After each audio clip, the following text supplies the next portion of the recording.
to the witnesses. To the Department of Environment, you talk about a review. I don't know, do you understand, Fairman, that you cannot just, and the one thing I will say, that you need to be upfront and straightforward with farmers, because you cannot just tell someone that has X amount of cows that's gone next week or next month or next year. You need to be very upfront and straight. To the Department of Environment, why hasn't the EPA, or have you seen their report on water quality? The previous speakers that was in stated that always in July it came out and it hasn't come out. Why is that? I'm not sure what report you're referring on the water to. Quality. Water quality report. I know there's one coming shortly. It's due. Well, why was it always July every year? And funnily enough, now it's a few months later. Like. You'd have to ask the EPA that, Deputy. I don't know. To the Department of Environment, or housing, whatever. In the line of you talk about, say, different problems, nitrogen, phosphorus. There's a lot of towns that end the sewage treatment plant that's going into all these rivers that we talk about around Ireland. And funnily enough, the farmer always gets kicked around the place about that it's the farmer. Scientifically, if there's phosphorus somewhere, can you tell me whether that came out of an animal or a person? Yeah, the EPA can conduct modelling based on the... No, modelling is one thing. Can you scientifically tell me, yes or no? Yeah, you can attribute... You can attribute is one thing, upstream or downstream. I'm asking a question. If I take it out of the water, can I say that came out of a human or it came out of an animal? That's well, you need to look at the whole context, but you can determine based on the sample format. you take. Yeah, depending on where you took it. Well, no, say if you took it at the end of the river, at the estuary, and it was showing up something, right? Can you there and then know that it came out of a human or an animal? Not there and then. No. So we could be making assumptions. Yeah, but modelling, there's so much things around modelling at the moment, including some of the climate thing. Modelling can be blaming someone unless we can prove that it either came out of the animal or the sewage treatment plant, or how do we definitely know? And I think that's a big problem, because a lot of sewage treatment plants in this country, when heavy rain comes, has to let gates go or whatever. Yeah, so the EPA conduct a nationwide monitoring. They look at everything from the water chemistry to the biology in the water. They look at what's growing in the water, the type of the insects that are in the water. They look at the water chemistry. And from all of that, they can determine what's happening in each individual catchment. They look at the catchment itself, they look at the geology, they look at the slope. I understand and they look at all of that. So I understand that, and but what I'm trying to establish is that below at the estuary, if there's an algae and that there's phosphorus shows up in it, and you take the sample, what you're saying is you don't know, they cannot, unless they do some sort of this modelling, they cannot say out of that sample whether it's out of a person. The source of the pollution can be attributed to a source, be that agriculture or be that urban wastewater. Not in the way you're talking about, but in the way the scientific approach that EPA take. Right. Do you want to? Yeah, if I can just come in here, we were listening to the previous discussions with the ICMSA, and I suppose it's just to clarify that in terms of the monitoring data that's used for the Nitrates Directive, it's slightly different to what's used for the Water Framework Directive, in that the monitoring points have been specifically picked under the Nitrates Directive to reflect agricultural land use. So it's different, where essentially they've been designed to try and rule out exactly what you're talking about, those impacts from sewage, those impacts from hydromorphology, sediment, all those other land use impacts. So that kind of removes that question there. Also, in terms of what you'll find is in that Nitrates Directive monitoring data set, the issue of the estuaries is not really considered in that. It's more focused on primarily your river water bodies. So again, that removes what we were previously talking about that issue about the Waterford estuary. That's more in relation to what we have to report on under the Water Framework Directive, but not in terms of the reporting that we're here to talk talk about today. It's a separate set of data that's been designed specifically to monitor impact from agriculture under the Nitrates Directive. The only thing I would say to you is that, and it's in, look, we see it down our own way, that there's a lot of towns that hasn't a sewage treatment plant, unfortunately. And there's a contributory factor in a lot of rivers around Ireland that the finger is always pointed at the farmer, where, you know, the book would be out when there isn't a facility. Fine if we had all the finest treatment plants in the country. A question I have for housing, in all the major cities you have big sewage treatment plants, and you'd have sludge in those treatment plants that has to be removed. With all this going on in agriculture, you know, farmers will be tightening down. There's no, where are you going to go with all this sludge? Well, firstly, it's a valuable fertiliser, so I think with the price of fertiliser at the moment, it's a valuable commodity. It's banned if you're inboard beer, so where are you going with it? It's a valuable fertiliser, so I think there will be a demand for it, and there is a demand for it at the moment. Just to go back, if I could finish on the earlier point, I don't think there's ever been a suggestion by the department or anyone that farmers were solely to blame. I think if you look at a river basin management plan, there's a whole range of issues, including wastewater, as I said in my opening statement, that yes, agriculture is tied to 1,000 water bodies, but there's 208 there that have issues that are tied to wastewater treatment. So I think we've been fair across, and that attributing pollution and causes of pollution is quite clear in the data that's been presented by the EPA and by the department. Okay, to Bill and Bernard, my understanding at the moment, and I think under the Thames, you talked about Thames, that if a farmer hasn't enough capacity and that they're over the stocking limit, they don't get a grant. Is that not sort of counterproductive, that you'd make sure that we try and get them inside the limits or the requirements of what they need? On top of that, in your opinion, Bill, and I've seen you here many a time, what's your vision going forward? And would you agree that you cannot just say tomorrow or next week or next month, well, this has to come down to 220 or 230 or 170. And how long, should we be, in the view of your department going forward, what's your view going forward on derogations? Are they getting harder to get, or are they going to be wiped? Are they going to be gone down the line? Or what's your view on it? The way that at least a farmer cannot get rid of 20 cows or 10 cows or anything like that if different rules come in that they haven't the extra land that's required. And they're not making much extra land at the moment around the country. So what I'm saying is, you cannot just drop something, a bomb on top of someone. What we need to do is make sure what you nearly call, unfortunately we saw it and it didn't work too well, a thing called a just transition.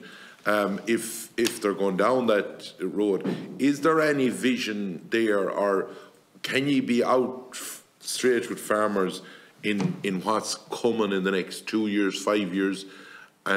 Because I think farmers deserve that. And it's been pointed out earlier, the money that a lot of these farmers have put in to basically making their places better and putting in better machinery, better gear for be it milking or whatever they're at.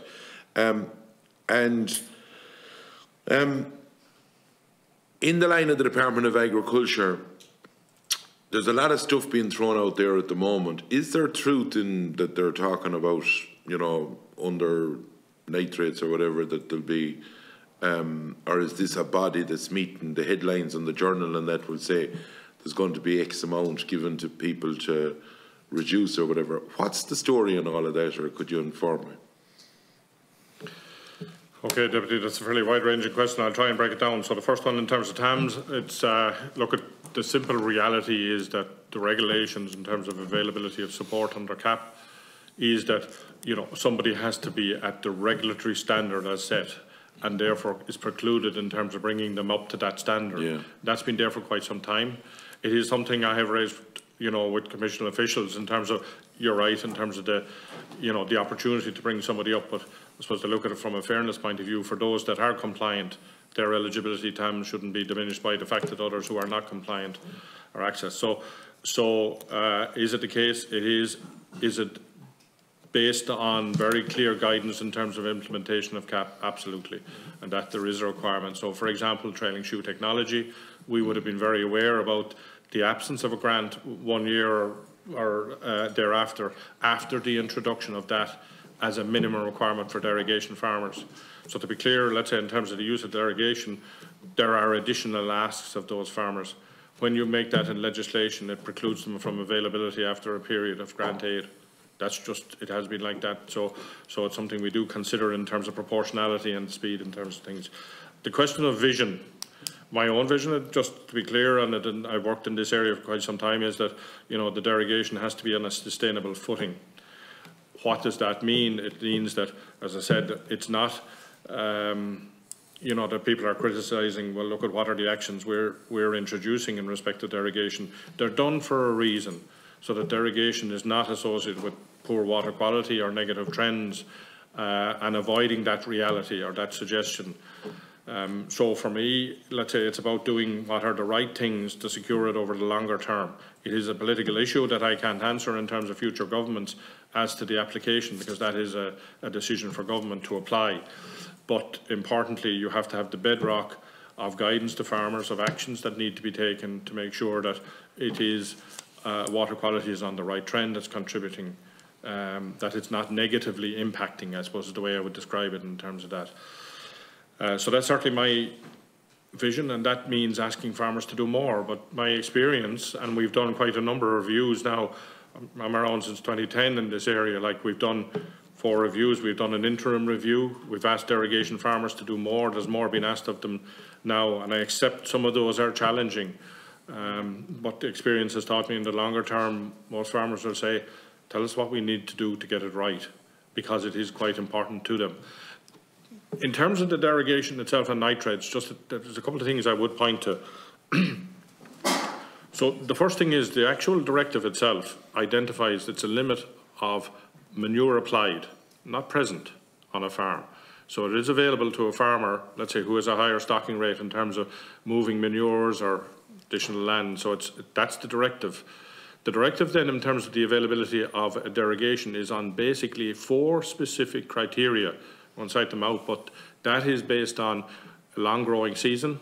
In other words, do you need the nitrogen in the system in terms of the capacity, denitrification of soils, the likes of your rainfall, etc. So there are quite specific conditions that make you eligible to apply.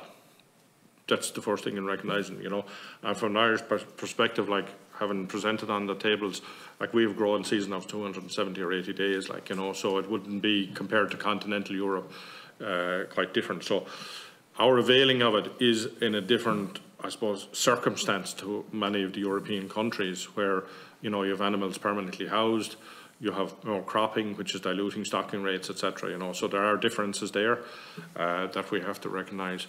But again, reiterate, the importance here is leadership in terms of making sure that the actions we're asking farmers are proportionate, are appropriate, and are contributing to that longevity of a derogation, as opposed to saying, well, we need more time or whatever. You know, that's all. And in relation to, you know, we talk about the family farm, and the previous speakers were about the family farm. With the excess coming now in cows going from 85, the dairy cows, depending on yield, up, some of them got up to 106. Is there safeguards going to be put in for the family farm, be it in beef or be it in dairy or be it at whatever, that they're not, say that the smaller, what we would call the family farm, we were debating it here earlier, we're saying 100 or 120 cows, whatever, in dairy. But is there any sort of safeguard going to be put in that they would be the last rather than the one that is 1,000 cows or 800 cows or 700 cows, that we try and make sure that we bring proportionality into something in the line of that the ordinary family farm, which was the Irish model, always was protected? Well, I would have thought, let's say, like the vast majority of all farms in this country are family farmed. you know, and you might say there's this very small minority which are larger in relation to it. I'll just come at just to answer a question in terms of the likes of banding, and I know that's what you're getting at, but, you know, from our perspective, we were operating a single band across all cows. And administratively, that was quite easy for us, because, like, what people may not realise is we do an administrative check in the department on every single farm in this country for nitrates compliance.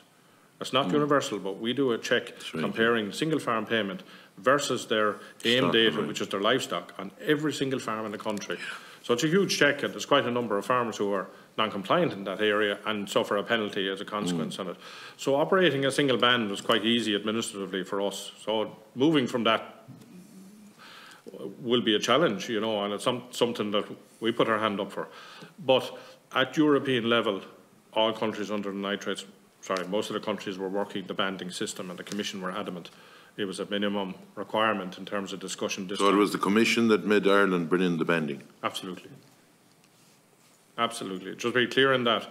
Now, the bands that, as constructed, are scientifically determined by, well, look at what's the output for the relative, I suppose, what are the nitrates emissions associated with relative categories. I know that there was presentations to yourselves. We had looked at the idea of 6 bands, and there's complications around that. There's pluses and minuses in terms of it. But the structure that's been put in place maximises those that are in the low and middle band. So we have about 15% of and Bill, was there anything looked at, and sorry for interrupting you, we spoke about this earlier, that the fear that would be in some of the agricultural community, said there'd be certain breeds that might have higher butter fat or higher protein, and there is a fear that they mightn't be as heavy a milker as some of the, we'll say, more Holsteiny or whatever cows, and the fear that may be there would be that some farmers may revert to that, to keep under the literage, we'll say, on the banding, and that it could end up with worse or quality offspring going into the beef sector. Has the department looked at that side of it? Yeah, so looking from a breeding point of view, we had to try and create a bands that wouldn't encourage that. Like if you look at it, you're at 6,500 kilos before you go into the upper band, and that's the major change. If you look at the 2 lower bands, there's not a major change from the existing 89. So you're at, you know, for those categories, there isn't as big a change compared to that top end band.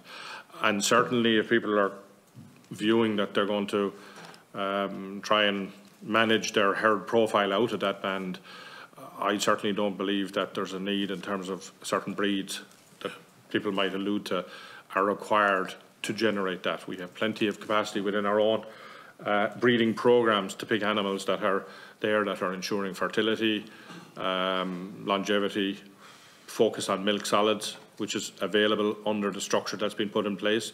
So farmers available because they're paid on milk solids to increase the solids as a percentage of the volume of milk produced. So all of those things would have factored into our consideration as to, well, look at how do you structure this that was minimises the negative, but recognises for the majority of where they are at. So, like, I accept it's hard in terms of the 15% that are in the high category. The science justifies the numbers that are associated with that, but the structure that we put has minimised the number in that category, has created an opportunity to focus on improving solids, etc., within your profile, which is what you get paid for, over litres. That's all I'd say in relation to it. Okay, thank you. Thanks, Chair.